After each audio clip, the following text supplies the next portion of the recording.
Greetings, everyone. Dimension 119 here with the State of Survival podcast. Keen Games is starting the year off right with a brand new update to Enshrouded. Now, it's not quite as big as our normal updates that we've been getting, but there are a lot of cool things packed into this update. Everything from different social options in game to new building options, new building tools, new building materials, and a brand new NPC. One thing I'm very excited to see out of this update is both the text chat and the voice chat in game. Not only can we now text chat with each other when we're in the servers, but there's also a voice chat option. The voice chat can be customized to either be global or proxy chat when you're setting up your server. Just make sure you're checking your permissions when you're setting up your server, because some of these options for text chat and voice chat are set to off by default depending on what type of server you're using. Along with the new text chat comes a new social hub in the player menu.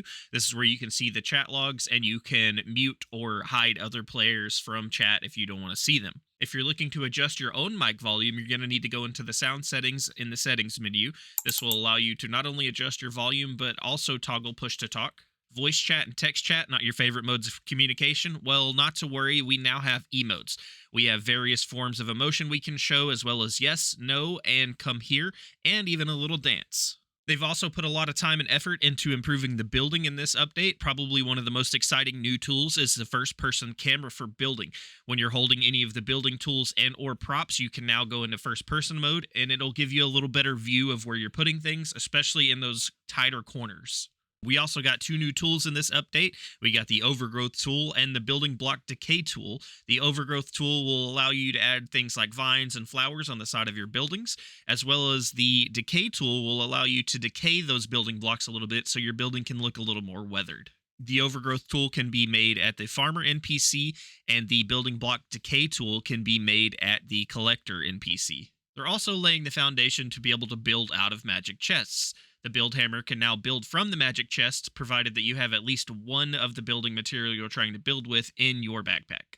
Is that not enough customization for you? Well, guess what? There's still more.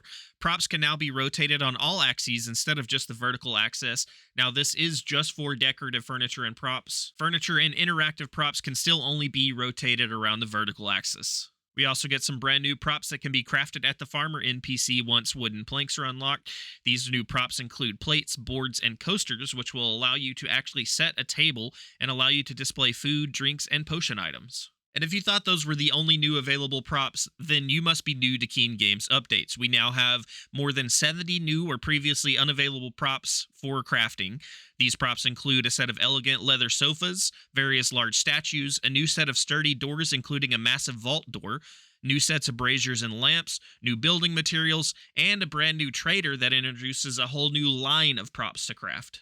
You can add this new NPC to your village by accepting the quest that the carpenter gives you and going and finding the NPC as per usual. We now have the option to rebuild our character skills using the Flame Altar. You can either refund all of your skill points and re-stat them out, or you can do them individually. Both of these options will cost you runes. A new visual cue for parrying has been added to enemies that didn't show the parry option before.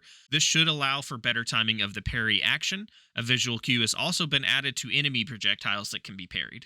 And possibly the best part of this new update is the new farming animal that can be tamed in the Kindle Waste. We can now tame the Dune Armadillo and add it to our collection of animals on the farm. They've also made several tweaks to the taming system. It should be much easier to tame any animals now. They've made several game world updates, both with adding new settlements and giving settlements overhauls, but probably the most notable is a new location called the Event Honor Hall. It has been added to the Albaneve summits. Once you've visited the ancient spire in this region, it should mark it on your map. This is where you're going to see them honoring the names of the winners of the Halloween building contest in 2024. And as usual, we didn't even cover everything that was in this update. They made things like sound improvements and lighting improvements. But as always, I recommend you check out the full changelog so that you can see all the changes that were made that we couldn't cover today. Thank you so much for watching, and please don't forget to like and subscribe, and consider becoming a member so you can have access to our videos a little bit early. I am Dimension 119, and I will see you in another dimension.